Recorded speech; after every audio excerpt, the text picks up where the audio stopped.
అవును 6 నెలల్లో పెళ్లి పథకంలో చేరండి. మీ ప్రియమైన వారికి 6 నెలల్లో పెళ్లి చేయండి. కృష్ణ సాయి బ్రాహ్మణ వివాహ పరిచయ వేదిక బ్రాహ్మణులకు మాత్రమే. మరిన్ని వివరాలకి కాల్ 8855592015 లేదా 9000333990.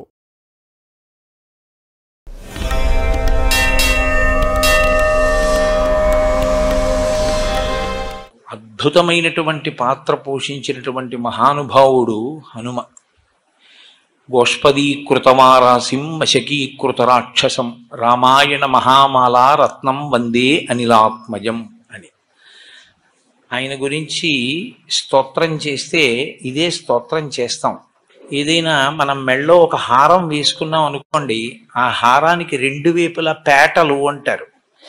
రెండు పేటల్ని కలుపుతూ మధ్యలో ఒక నాయకం పూస అని ఉంటుంది. అది చాలా సొబగుగా చాలా గొప్పగా ఉంటుంది. సీతమ్మ రాముడు అనబడేటటువంటి హారంలోని అటు ఇటు ఉన్న పేటల్ని కలిపేటటువంటి ఆ నాయకం పూస, ఆ మణి హనుమ. ఆయన శ్రీరామాయణానికి అంతటికీ కూడా గొప్ప తేజస్సుని, రామాయణానికి అంతటికీ కూడా అంతటి ప్రకాశాన్ని తీసుకొచ్చినటువంటి మహాపురుషుడు. అసలు స్వామి హనుమ పేరు చెప్తే చాలు, బుద్ధి యశో బలం ధైర్యం నిర్భయత్వం అరోగత అజాడ్యం వాక్పటుత్వం చ హనుమత్ స్మరణాత్ లభేత్.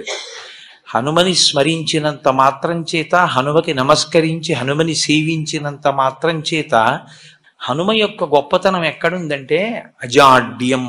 ఆయనని సేవించినటువంటి వారికి జాడ్యము పోతుంది. జాడ్యము అంటే జడత్వము. జడత్వము అన్న మాటకు అర్థం ఏమిటంటే స్పందన శక్తిని కోల్పోవడం. శ్రీరామాయణంలో రామచంద్రమూర్తిగా శ్రీ మహావిష్ణువు వచ్చే ముందే బ్రహ్మదేవుడు అనేక మంది దేవతల్ని శాసించాడు. రావణ సంహారం అంటే అంత తేలికైన విషయం కాదు.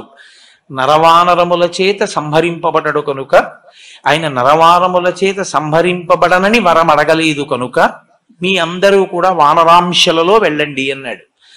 దేవతలందరూ వానరుల యొక్క అంశలలో వచ్చారు. కానీ ఒక్క హనుమ అవతారం మాత్రం చాలా విశేషమైన అవతారం. అసలు శ్రీరామాయణంలో విచిత్రం ఏమిటంటే బాలకాండలో హనుమ కనపడరు, అయోధ్యకాండలో కనపడరు, అరణ్యకాండలో కనపడరు. ఆయన కనపడేది 3 కాండలు దాటిపోయిన తర్వాత 4వ కాండ కిష్కింధకాండ ప్రారంభంలో కనపడతారు. 4వ కాండలో కనపడినటువంటి హనుమ కిష్కింధకాండ దాటగానే సుందరకాండలో అత్యద్భుతమైన పాత్ర పోషిస్తారు.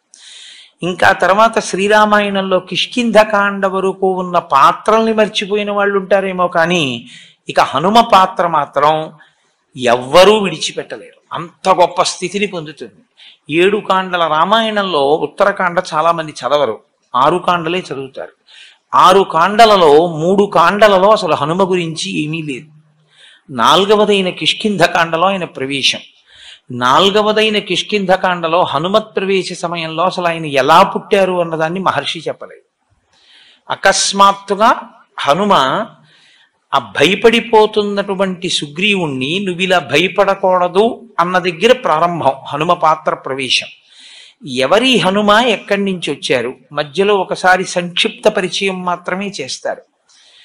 కానీ అసలు హనుమ యొక్క అవతార విశేషాన్నంతటినీ కూడా శ్రీరామాయణం ఉత్తరకాండలో చెప్పారు.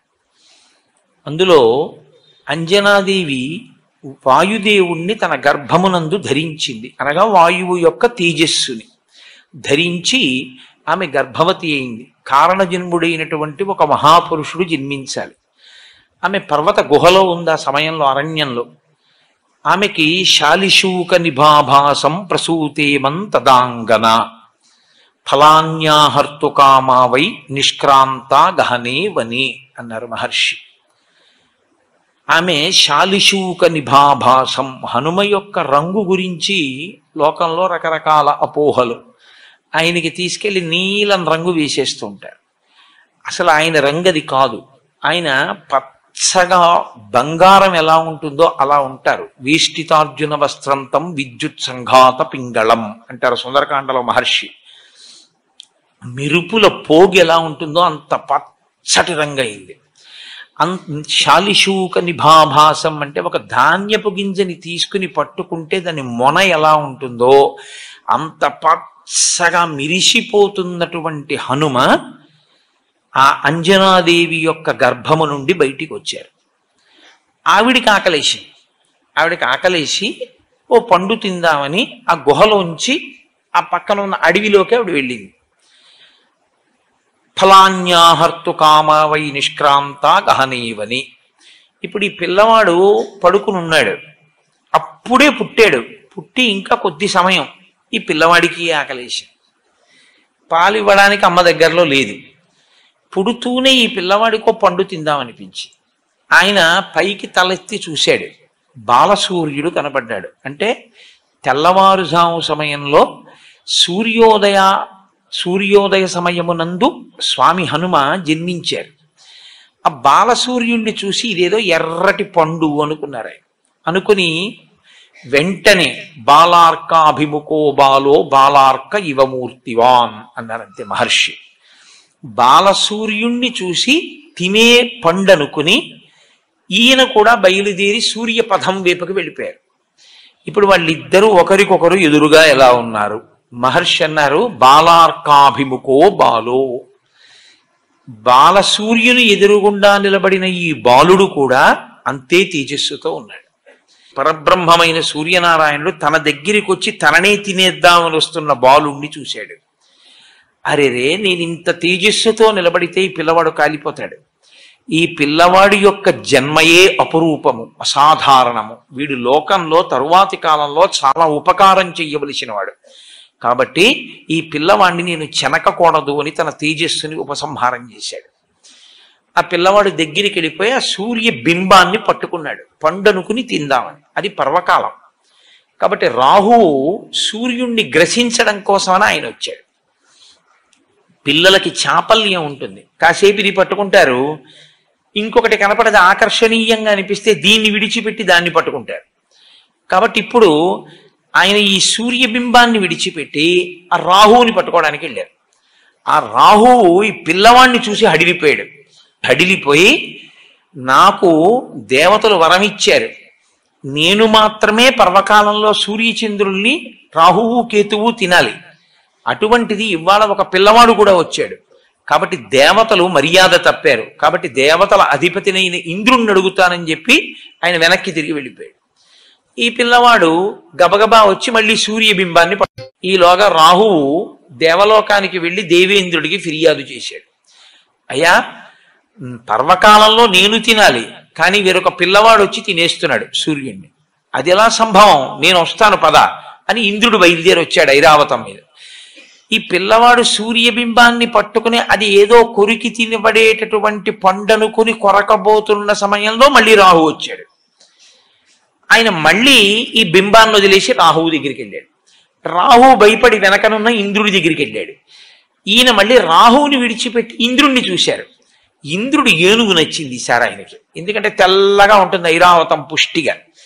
ఈ పండు బాగుందని ఐరావతాన్ని వెళ్ళి పట్టుకుని కొరకబోతున్నారు.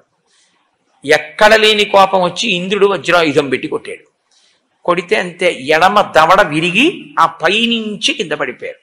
శ్రీరామాయణం ప్రకారం ఆయన ప్రాణములు ఉగ్గడింపబడ్డాయి. కింద పడిపోయి ఆ గుహలో రాతి మీద పడి కింద పడిపోయారు. కింద పడిపోగానే వాయువుకి తెలిసింది విషయం. అపారమైన తేజోమూర్తిని శ్రీరామాయణ కాలంలో అందరికీ ఉపకరించడానికి నేను కన్నాను, తండ్రినయ్యాను. ఇటువంటి పిల్లవాణ్ణి ఇంద్రుడు ధూర్తుడై వజ్రం పెట్టి కొట్టాడు, కాబట్టి నేను నా ప్రసారమును ఆపేస్తానన్నాడు. అదో చిత్రం. కాబట్టి ఇప్పుడు వాయువు తన ప్రసారాన్ని ఆపగానే సృష్టిలో ఇప్పటి వరకు జరగని చమత్కారం జరిగింది. ఎవడో హవిస్సిస్తున్నవాడు అలాగే ఉండిపోయాడు, సంధ్యావందనం చేస్తూ అర్ఘ్యమిస్తున్నవాడు అలా ఉండిపోయాడు, నవ్వుతున్నవాడు నవ్వుతూ ఉండిపోయాడు, ఏడుస్తున్నవాడు ఏడుస్తూ ఉండిపోయాడు. ఎక్కడా లోకంలో కదలికలు లేవు. బయట తిరగడం మానే లేదు వాయువు. హనుమ మీద ఇంద్రుడు వజ్రం ప్రయోగిస్తే శరీరముల లోపల తిరగడం కూడా మానేశాడు ఆయన. ఇప్పుడు అలా ఉండిపోతే దేవతలు బాధపడ్డారు. మనుష్యులు పక్షులు మృగములు అలా అయిపోతే దేవతలకు ఎందుకంటే బాధ? మనం హవిస్సిస్తే తప్ప దేవతలకు అన్నం దొరకదు. మనం ఇచ్చిన హవిస్సే వాళ్ళు తింటారు, తిని తృప్తి పొంది వాళ్ళు వర్షం కురిపిస్తారు. కాబట్టి ఇప్పుడు దేవతలకు హవిస్సు లేదు. కాబట్టి మనుష్యలోకం పక్షాన దేవతలందరూ బ్రహ్మగారి దగ్గరికి వెళ్ళారు. వెళ్ళి, అయ్యా, వాయువు తన యొక్క ప్రసారమును నిలిపివేశాడు, లోకమంతా కాష్టభూతమైంది. ఒక్కసారి మీ సృష్టి వంక చూడండి, ఏది కదలటల. చెట్టు, చిగురుటాకు, పక్షి, జంతువు, నీరు, చాప అన్నీ అలా అయిపోయాయి. ఎలా అంటే బ్రహ్మగారు అన్నారు, వాయు ప్రాణ సుఖం వాయు, వాయు సర్వమిదం జగత్, వాయునాసం పరిత్యక్తం న సుఖం విద్దతే జగత్. ఎంత గొప్ప మాట అన్నారండి బ్రహ్మగారు రామాయణంలో. వాయు ప్రాణ, వాయువే ప్రాణము అన్నాడు. వాయువుని రమ్మని నేను పిలవాలి, కోపించి ఉన్నాడు. నేను రాను అని కూడా ఓ మాట అనేస్తే చాలా పెద్ద ప్రళయమే వస్తుంది, కాబట్టి నేనే వస్తానన్నారు బ్రహ్మగారు. తిన్నగా వెళ్ళి ఆ పిల్లవాడిని ఇలా ముట్టుకున్నారు. బ్రహ్మగారు ఇలా ముట్టుకోవడం ఏమిటి? అది సృష్టి శక్తి. బ్రహ్మగారంటే ఆయన ముట్టుకుంటే సృష్టి జరుగుతుంది. కాబట్టి ఆ పిల్లవాడిని ఇలా ముట్టుకోగానే ఆ పిల్లవాడు మళ్ళీ లేచాడు. లేవగానే ఇంద్రుడి వంక చూసి ఆయన అన్నారు, నేను ఇవాళ ఈ పిల్లవాడి వలన దేవతలకు లోకములకు పెద్ద ఉపకారం ఒకటి జరగవలసి ఉంది, అందుకుని మళ్ళీ బ్రతికించాను. మీ అందరూ కూడా ఈ పిల్లవానికి వరములు ఇవ్వండి అన్నాడు. అంటే ఇంద్రుడు అన్నాడు, ఈ పిల్లవాడిని పడగొట్టింది నేనే. నేను వేసిన వజ్రాయుధానికి ఇతని ఎడమ దవడ సొట్టబడింది కాబట్టి, సొట్టబడిన హనువులు కలిగిన వాడు కాబట్టి ఈ పిల్లవాణ్ణి నేను వజ్రాయుధంతో కొట్టానన్న దానికి గుర్తుగా హనుమా అని పిలవబడతాడు. 2, నేనిచ్చే వరం ఏమిటంటే ఈ పిల్లవాణ్ణి నా వజ్రాయుధము ఇక చెనకలేదు. సూర్యభగవానుడు అన్నాడు, నాలో ఉన్న తేజస్సులో 100వ వంతు ఈ పిల్లవాడికి ఇచ్చేస్తున్నాను. వీడికి శాస్త్రం చదువుకునే యోగ్యత కలిగిన నాడు సమస్త శాస్త్రములు నేను బోధ చేస్తాను. వరుణుడు అన్నాడు, ఈ పిల్లవాడికి అలసట, దగ్గుత్తిక ఇలాంటివి కలగవు. వరుణపాశముల చేత ఈ పిల్లవాడు ఎప్పుడూ మృత్యువుని పొందడు. యమధర్మరాజు గారు అన్నారు, నా శక్తి 2 రకములుగా ఉంటుంది, 1 రోగము, 2 మృత్యువు. ఈ 2 లోకంలో ప్రవేశపెడతాను నేను. నా అనుగ్రహం చేత ఈ పిల్లవాడికి రోగం ఉండదు, ఈ పిల్లవాడికి మృత్యు ఉండదు, కాబట్టి ఇతను మృత్యువునకు అతీతుడై ఉంటాడు. చతుర్ముఖ బ్రహ్మగారు అన్నారు, ఈ పిల్లవాడు బ్రహ్మదండమునకు కూడా లొంగడు. ఎవరికి వచ్చే ఈ శక్తులన్నీ? ఇంకా 1 గుక్కెడు పాలు, అమ్మ పాలు కూడా తాగని పిల్లవాడికి బహుశః పౌరాణిక వాంగ్మయంలో ఎవరికీ కలగనంత రీతిలో హనుమకొచ్చాయి. ఇవన్నీ పుట్టిన గంటలో ఇన్ని దేవతల శక్తులు ఆయనకు వచ్చేసాయి. ఇంతమంది మిగిలిన దేవతలందరూ వచ్చారు. అందరూ తమ తమ శక్తుల్ని ధారపోయడంలో చిత్రం ఏమిటంటే, అమ్మవారు ఆవిర్భవిస్తుంటుంది దేవీ భాగవతంలో, అప్పుడు తమ శక్తిలో కొంత ధారపోస్తారు. ఇక్కడ వాళ్ళు ఏం చేశారంటే, మా ఆయుధముల వలన ఈ పిల్లవాడు చెనకబడడు. కాబట్టి ఇప్పుడు హనుమని బంధించగలిగినది, కొట్టగలిగినది, చంపగలిగినది, అలసటకి గురి చెయ్యగలిగినది, కాల్చగలిగినది, తడపగలిగినది ఏది ఎవరికి శక్తి లేదు. అటువంటి ఒక మహాభూతము తయారైంది, ఆయనే హనుమ. 1 గంటలో ఇన్ని శక్తుల్ని ఆ పిల్లవాడికి ఇచ్చేశారు. ఆయన పసిపిల్లాడు. ఇన్ని శక్తుల్ని ఇచ్చారు, కానీ బాల్య చాపల్యమును తీయలేదు. ఈయన అంజనాదేవితో కలిసి వెళ్ళి మున్యాశ్రమములకు వెళ్ళి ఆ చెట్లన్నీ విరగొట్టేసేవారు, ఆ పాకలన్నీ పీకేసేవారు, ఆ బట్టలన్నీ చింపేసేవారు. విపరీతమైన బలం. అది ఎలా వినియోగించుకోవాలో తెలియగలిగినటువంటి పరిణితిని పొందినటువంటి వయస్సు కాదు. చాపల్యము చేత ఈ బలమంతా కూడా అందరినీ ఇబ్బంది పెట్టేదిగా తయారైంది. అప్పుడు ఋషులందరూ అన్నారు, ఈ పిల్లవాని బలము ఈ పిల్లవాడు మరిచిపోవుగాక. మరి ఎప్పుడు గుర్తొస్తుంది ఈ పిల్లాడికి అని అడిగారు. యదా తే స్మార్యతే కీర్తి తదా తే వర్ధతే బలం.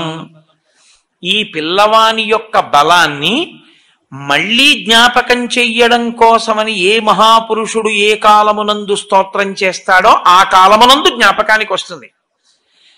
అంటే ఇప్పటికీ హనుమ మరిచిపోయి ఉన్నారా తన బలాన్ని? మరిచిపోయి ఉంటే 100 యోజనములు ఎలా దాటారండి? హనుమ ఎప్పుడూ బలవంతులే. ఆయన శాపం ఎప్పుడు తీరిపోయిందో తెలుసా అండి? కిష్కింధకాండ చివరిలో తీరిపోయాయి. కిష్కింధకాండ చిట్ట చివరిలోకి వెళ్ళినప్పుడు ఆ 100 యోజనముల సముద్రాన్ని దాటి వెళ్ళాలి. దొరికేసిందిగా, విషయం తెలిసిపోయింది. 100 యోజనములు దాటి వెళ్ళిపోతే అవతల ఉన్న కాంచన లంకలో శిశుపా వృక్షం కింద సీతమ్మ తల్లి ఉందని ఎలా తెలుసు? అంటే దూరదృష్టి కలిగినటువంటి వాడు సంపాతి ఎంత దూరమైనా చూసి చెప్పగలడు. ఇదిగో ఇక్కడి నుంచి నాకు చూస్తే 100 యోజనముల అవతల కాంచన లంకలో ఉన్నటువంటి శిశుపా వృక్షం కింద కూర్చున్న సీతమ్మ తల్లి నాకు కనపడుతోంది, అక్కడుంది సీతమ్మ అని చెప్పాడు. కాబట్టి ఇప్పుడు 100 యోజనములు దాటి వెళ్ళాలి. ఎవరు వెడతారు? మైందుడున్నాడు, దివిదుడున్నాడు, జాంబవంతుడున్నాడు, అంగదుడున్నాడు, సుషేణుడున్నాడు, తారుడున్నాడు. వీళ్ళందరూ లేచి ఒకడు 30, ఒకడు 40, ఒకడు 50, ఒకడు 60, ఒకడు 70, ఒకడు 90. ఎవడు ఎంత చెప్పినా 100 వెళ్ళి 100 తిరిగి రాలేని వాడు సముద్రంలోనే పడిపోతాడు. ఒక్క అంగదుడు అన్నాడు, నేను 100 యోజనములు దాటి లంకాపట్టణ ప్రవేశము చేయగలను, కానీ తిరిగి నేను వెనక్కి రాగలనా అన్న విషయంలో నాకు స్థిరమైనటువంటి అభిప్రాయం లేదు, రాగలనో రాలేను అన్నాడు. జాంబవంతుడు అన్నాడు, నువ్వు ప్రభువి, నిన్ను పంపించరేమిటి అని అప్పుడు స్తోత్రం చేశాడు హనుమని. హనుమా, నీ శక్తి నీకు తెలియదు, నువ్వు నీ శక్తిని పుంజుకో, నీ బలాన్ని నువ్వు మరిచిపోయావు, నీకింత శక్తి ఉంది, నువ్వు వాయుదేవుని కుమారుడవు అని స్తోత్రం చేశాడు.